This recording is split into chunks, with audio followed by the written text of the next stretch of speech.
Welcome to Community Rising Season 2, where we'll be uncovering impacts of the hog industry in Eastern North Carolina. My name is Dedan Waciuri, and I'll be your host for Episode 1, Prisoners in Our Own Home, CAFOs versus Communities.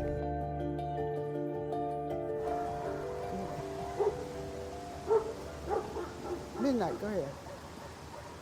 Midnight, oh. And we were just sitting on the porch like normal on this beautiful Saturday, and then we heard this tractor, and then all of a sudden this animal waste was coming everywhere, and it was stinking like nothing we had ever experienced. Elsie Herring lives in a small North Carolina town on land that's been in her family since 1891. I live here in Wallace and Duplin County, where I was born and raised. But Elsie Herring's life changed when a hog operation became her next-door neighbor.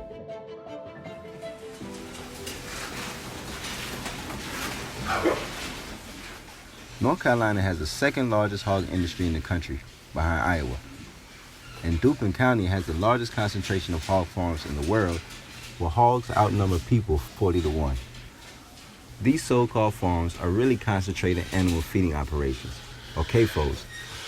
They get rid of pigs' waste, or excrement, or poop by storing it in large holes in the ground lined with clay.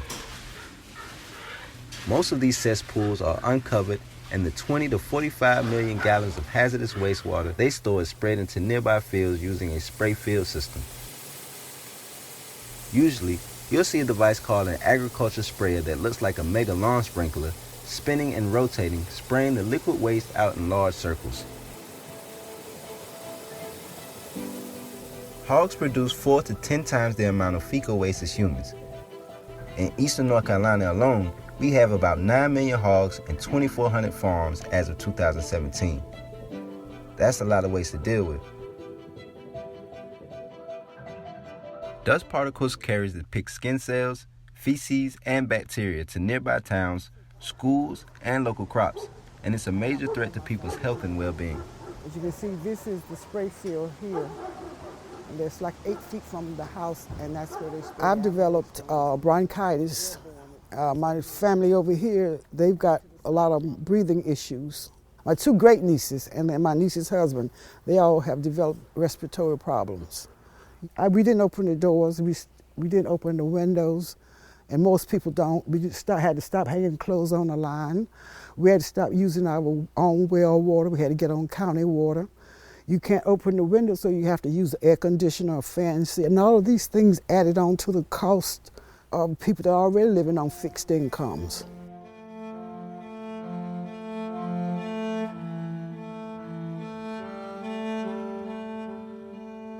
People have been documenting the harmful health impacts and extra expenses that people have to pay when CAFOs come to town for a long time. And so in recruiting people in clusters like we sitting, and the reason we had... Naeema is an environmental justice activist and the organizer and co-director of the North Carolina Environmental Justice Network, where I also work. I've known Ms. Muhammad since I was 10 or 11 years old, and she's one of the people who got me interested in working against environmental racism and what happens to black and brown people outside of city limits. She started organizing against the threats of CAFOs in the early 2000s. And so what we were able to determine is that when people said it was stinking, they were not lying, because the hydrogen sulfide would be almost off the charts. And the higher the hydrogen sulfide level was, the more odor there is. Muhammad helped conduct studies in collaboration with Susan Wolf and the late Steve Wing, an epidemiologist with the UNC Gilligan School of Public Health. Many of us know more about the inhumane treatment of livestock than about inhumane treatment of people living nearby.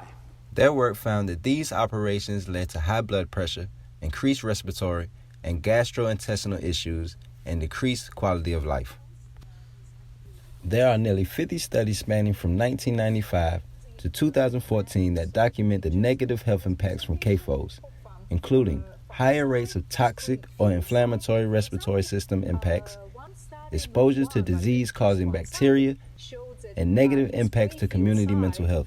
as well as in hog farm side, there are higher level of different types of infections and antibiotic-resistant bacteria. More recently, in 2018, researchers with Duke University found that communities around hog facilities not only face an elevated risk of disease, but can also face a lower life expectancy. One thing Muhammad found in her early work was that these operations appear over and over in certain communities. It began as a project called Sherri, like Sonny and Cher. And as we began doing that, Steve and some of his students went to the Department of, at that time it was called the Department of Environment and Natural Resources, and they pulled permits to try to find out how many operations were here and where they were located. And they had the map of North Carolina. And so everywhere they found a permit, they stuck a red pin on the map. I don't know if y'all ever seen that map. And by the time they got done, it was very clear that North Carolina had almost 10 million pigs, but the majority of them were in eastern North Carolina. And they were sitting predominantly in African American, Native American, Latinx communities. We feel that it was by design because of racism, by dumping unwanted things. We always say what white people don't want in their backyards, you can find in eastern North Carolina. So the majority of this industry's operations are located in black and brown communities as well as poor white neighborhoods and towns, meaning they face a disproportionate amount of health impacts. Attempts to put these same operations near wealthy white communities were unsuccessful. When they first came to North Carolina, they tried to go to Pinehurst, North Carolina. Well, Pinehurst is a golfing community. And you know what a golfing community look like in North Carolina, pure white. And them white folks weren't having it. Jeff Currie is half Lumbee and works as the Lumbee River waterkeeper. He sees the same issues Elsie Herring describes playing out in Robeson County in the Lumbee community. People still fish to eat. I'm in it because, the river is, in my watershed, for Lumbee people, it was the place that kind of that protected us. There weren't a lot of places you could go that weren't being overrun by colonization. And Robeson County was heavily swamped. It's like a web of swamps. And so we lived in places where it was just off the swamp. We could farm a little bit and survive. Now, CAFOs and other things are getting deep into the swamps, and the waterways aren't what they were. It just doesn't go away. And if you were living there already, you didn't move in. You just, all of a sudden, they plop these things down around you. We need some change. So, if these CAFOs are causing so much harm, why don't people across the state know more about them? Naeema Muhammad says it's free of retribution from the industry.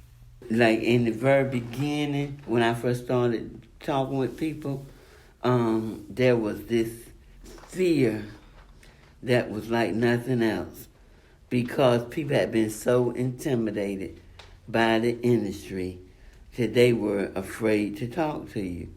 They were afraid to own up that this was a problem. Sherri White-Williams, the Environmental Justice Policy Director at the NC Conservation Network, says some people don't speak out because their family members are employed at CAFOs living in what she calls company towns. Most families, that's why I say it's a company town, is because the industry and the families are so tied and the state is a right-to-work state. Folks don't want to stand up and say much because they remember years ago when there was an attempt. Smithfield used to be Lundy's here. It was a family-owned business. And when some of the workers attempted to unionize, those workers and anybody associated with them were either fired or there were reasons found to get rid of them, to discourage anything that was going to create, as Lundy saw it, problems for them. And so that was another way of just sending a signal to everybody else. Look, you don't mess with us. If you mess with us, either you or somebody in your family is going to not have a job any longer. And then there's the politics of our state. You want somebody to do something, but the way the ag industry has shaped policy in North Carolina, you can't do anything much. And increasingly, they've taken away not just people's rights, but counties' rights to like police their own counties and help their own citizens. But when people like Sherri and Jeff meet resistance to their calls for change, they respond like this. We are not trying to put anybody out of business. What we're trying to say is what is happening to communities that are black and brown and some low-income white communities, and they're suffering as a result of this.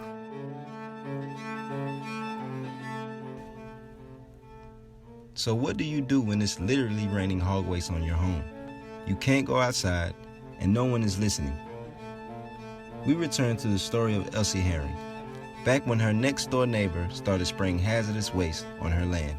So I called the police department thinking that they were going to protect our property rights, and they told me they couldn't get involved with this kind of issue, that I needed to call the health department. So that Monday morning, I called the health department, and they told me they couldn't get involved, that I need to call DENA, which is now DEQ. And I called them and told them what was happening, but nothing ever came of it. As many of these stories go, no matter how far she got up the chain of command, her complaints fell on deaf ears. But Herring kept telling her story, and for over 30 years, she's been a key figure in black and brown communities in eastern North Carolina in the fight for justice. She's been working with Muhammad as an organizer with North Carolina Environmental Justice Network. You know, we all a community. I'm suffering, but we're not talking to each other. And so it's just like we suffering in silence. So one of the things I try to do is help people to, number one, see we're not talking about an individual problem. We're talking about a systemic problem. And it's all coming from the same thing. So we have to work together if we want change. When we asked Herring what keeps her going, she says she does it for her mom. They targeted my family because we have no money, we have least resistance, we don't have a voice. My mother became a prisoner in her own home. My mother died in 2001. She was 99 years old. My mother lived in this house all of her life. She lived on this tract of land the whole 99 years of her life.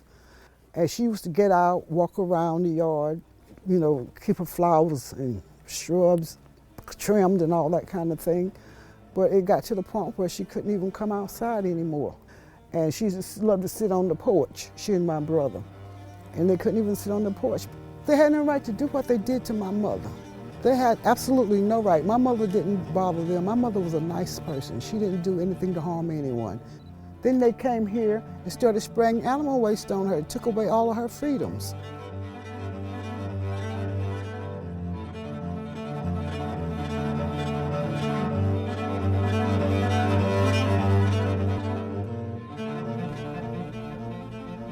You've been listening to Season 2 of Community Rising, where we uncover the effects of the hog industry in eastern North Carolina. Coming up next, we'll look into the history of the industry and how it got its political power. Stay tuned.